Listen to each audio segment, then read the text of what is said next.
This is the Scorecard, where you score the latest sports news and in-depth views. I'm Anton Roxas. On the Scorecard tonight,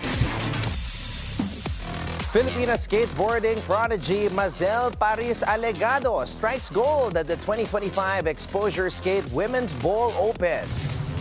In Formula One, Lando Norris edges closer to his first World Championship after a dominant showing in Brazil puts him in full control of the title race. A South Korean powerhouse T1, led by legendary star Faker, has done it again, capturing their third consecutive League of Legends World Championship crown. On court and beyond, J.R. Quinahan earns praise for heroism in Cebu floods as the PBA confirms he's in good standing with the league. And the Philippines' very own Jonas Magpantay claims 10-ball championship title and joins us live via Zoom from Indonesia. All the headlines and more on the Scorecard tonight, the 11th of November. Now, here's our roundup. 11-year-old Filipino skateboarding prodigy Mazel Paris Alegado continues to make history for the Philippines after clinching the gold medal in the 2025 Exposure Skate Women's Bowl Open Pro Finals held in Encinitas, California. Allegado, one of the country's top prospects for the 2028 Los Angeles Olympics, outperformed 35 of the world's best female skaters, sealing a landmark victory for Philippine skateboarding. Despite facing seasoned professionals, the 11-year-old stood out with her flawless runs and fearless style, earning the top spot in one of the most prestigious competitions in women's skateboarding. Based in Los Angeles, young Allegado continues to shine on the global stage. Earlier this year, she reached the quarterfinals of the 2025 World Skateboarding Tour Park in Ostia, Rome. The young star first captured international attention at the 2023 Asian Games in Hangzhou, China, where she became the youngest competitor in the women's skateboarding park event, managed to reach the finals, finishing 7th overall. From Hangzhou to California, Mazel Paris Alegado's journey is just getting started. And at 11 years old, she's already riding her way into history. One trick, one bowl, and one gold at a time. Lando Norris now holds his destiny in his own hands after a dominant weekend in Sao Paulo. The McLaren star is 24 points clear in the Formula One title race, and the numbers say it all. The championship is his to lose. Norris doesn't even need to win another race this season to clinch his first world title with 3 Grand Prix: Las Vegas, Qatar, and Abu Dhabi, plus 1 sprint remaining. He could secure the crown by simply finishing second in every event. Teammate Oscar Piastri, who once led the standings by 34 points after Zandvoort, has seen his title build collapse. The Australian has gone 5 straight races without a podium and now trails Norris by 24 points. But the challenge isn't just internal. 4-time champion Max Verstappen sits 25 points behind Piastri, and drivers like Kimi Antonelli, George Russell, and Charles Leclerc and Lewis Hamilton could all disrupt the title chase by snatching crucial points and podiums. Still, Norris is keeping his feet on the ground after his double success in Brazil, winning both the sprint and the main race. He told reporters it's still a long way to go, so no point in getting too happy or excited just yet. Next stop, Las Vegas, but Norris isn't expecting a repeat performance there. He admitted last year's race was our worst, pointing out that Mercedes, Red Bull, and Ferrari were all stronger than McLaren at that track.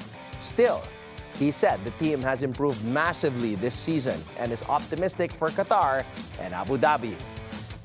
Lando Norris may be just 3 races away from joining the ranks of British world champions.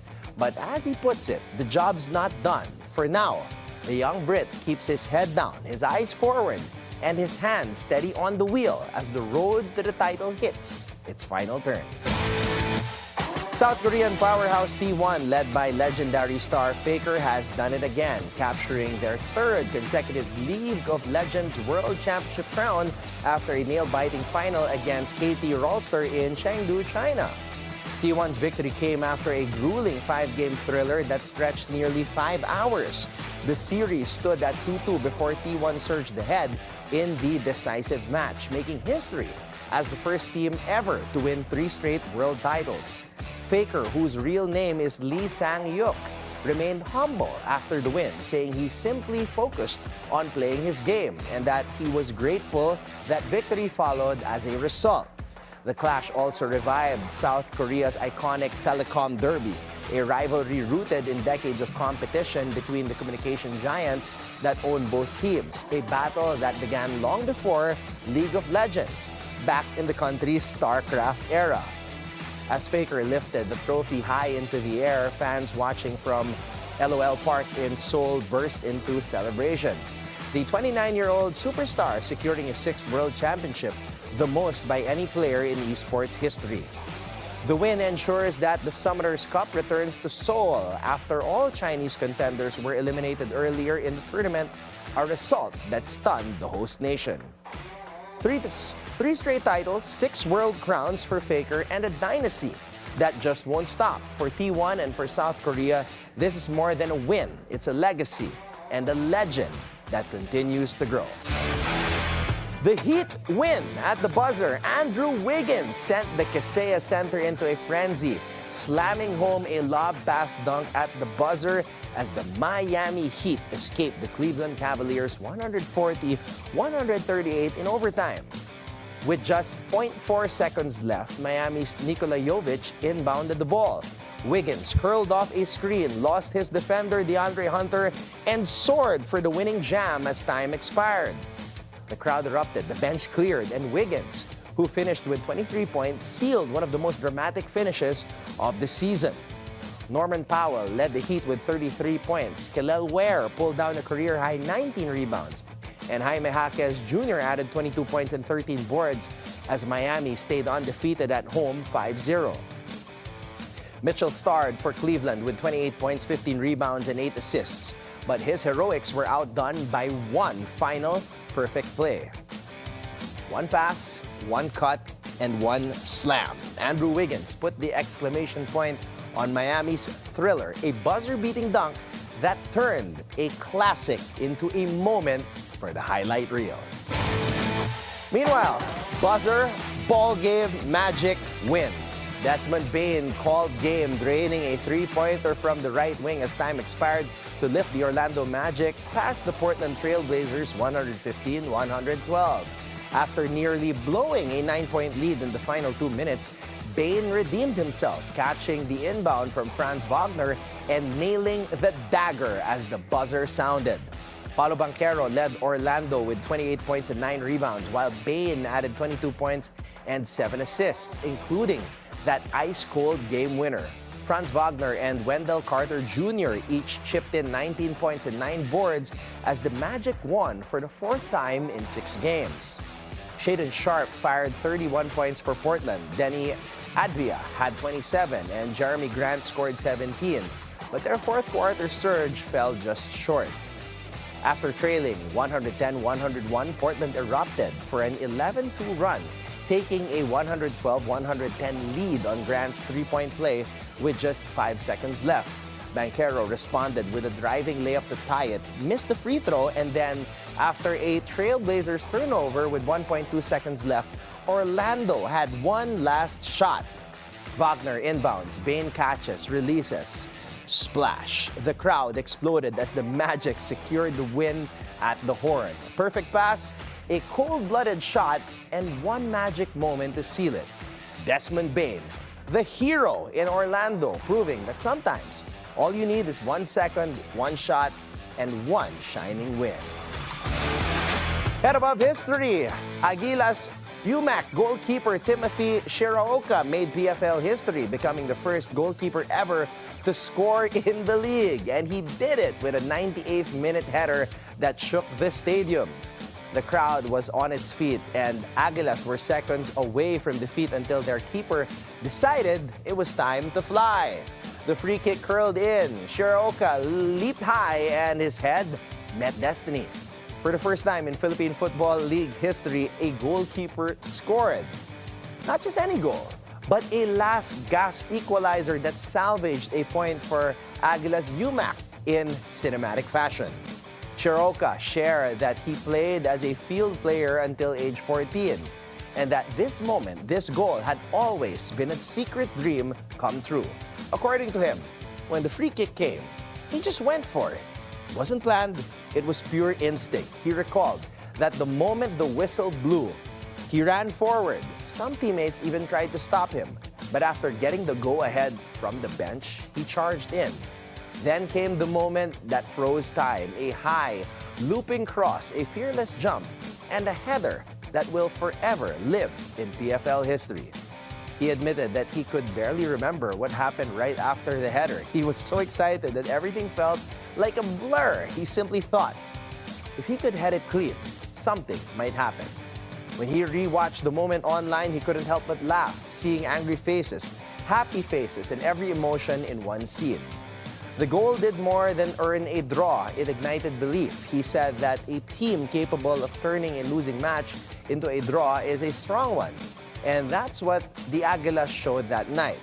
For Shiraoka, now immortalized as the first goalkeeper to score in the PFL, the message goes beyond the stat sheets. He said it's all about believing in yourself and keeping the fight alive. He added that he achieved this in his 8th year as a footballer, and that only you know yourself. So never give up. A 98th minute header, a keeper who refused to stay in his box. And for one unforgettable night, Timothy Shiraoka wasn't just the man between the posts. He was the man who wrote PFL history with his head. Rob Gronkowski is coming home one last time. The former 4-time All-Pro tight end will officially retire as a New England Patriot on Wednesday, signing a one-day ceremonial contract to fulfill a friend's final wish. Gronkowski, a 3-time Super Bowl champion with the Patriots, made the announcement Sunday on Fox, where he now serves as an analyst. The 36-year-old, who still lives in Foxborough, will close the book on his career where it all began and where he became one of the greatest tight ends in NFL history. Gronk spent 9 seasons in New England, winning 3 titles with Tom Brady and Bill Belichick before adding a 4th Super Bowl ring in Tampa Bay in 2020. But this final chapter is about more than beloved Boston philanthropist who died of ovarian cancer earlier this month. The two developed a close friendship through charity work in New England, and it was Hurley's idea that Gronk retire as a Patriot. A member of the NFL's 100th anniversary all-time team, Gronk finishes his career with 621 receptions, 9,286 yards, and 92 touchdowns over 143 games. In the playoffs, he added 15 more touchdowns, ranking among the best postseason performers ever. 4 Super Bowls, 11 seasons, and countless memories. Rob Gronkowski's legacy was built on power and personality, but his final act is built on heart. And on Wednesday, Gronk will once again be what he's always been, a New England Patriot. And now here's your daily dose of sports lingo. Ever heard of a glass jaw? In boxing and combat sports, a glass jaw refers to a fighter who can take a hard punch to the chin. It's a term that goes beyond physical strength. It speaks to a fighter's ability to absorb pressure, both inside the ring and inside the mind.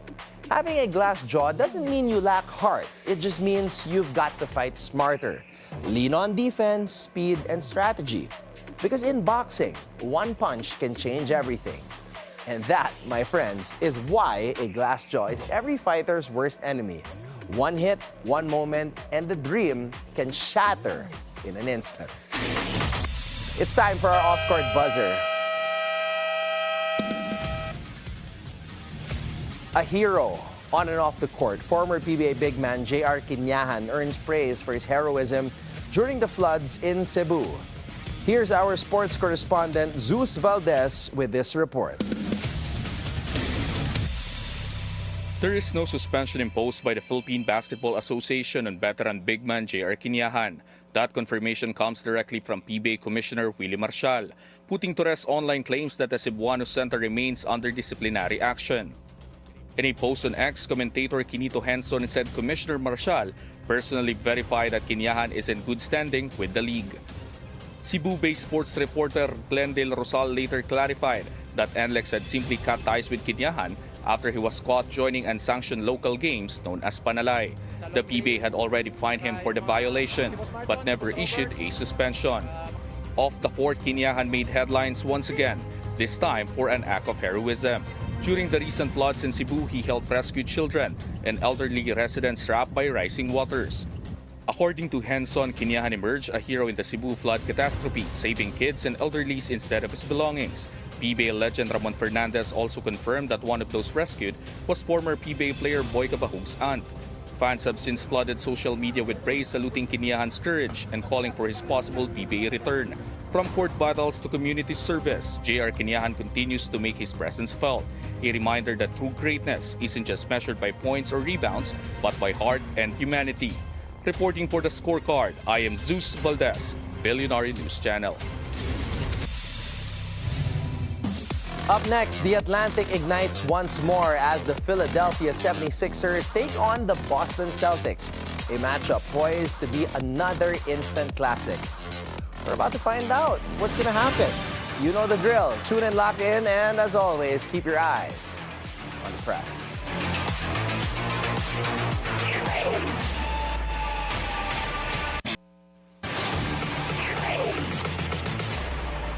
Welcome back to the Scorecard. It's time to keep your eyes on the prize. All right, the Atlantic rivalry heats up once again. The Philadelphia 76ers are hosting the Boston Celtics tomorrow morning, Manila time, and this one's shaping up to be another classic. Two heavyweights, two proud franchises, and a lot on the line early in the season. Now, the Sixers enter this contest 6-4, looking to protect home court and keep pace atop the East. They're powered by Tyrese Maxey, who's been electric, averaging over 33 points a game, right among the NBA's early scoring leaders. And he's got reinforcements. Joel Embiid, back in action, slowly ramping up after off-season knee surgery. Now, if the big man gets going, the Sixers' inside game could be too much for Boston to handle. And don't forget, this guy, VJ Edgecombe, the rookie, he remains a wild card. Remember, he torched Boston earlier this year with 34 points in his breakout performance. Now, on the other side, the Boston Celtics, currently at 5-6, hungry to climb back up the standings. With Jason Tatum still sidelined due to Achilles rehab, the load once again falls on Jaylen Brown.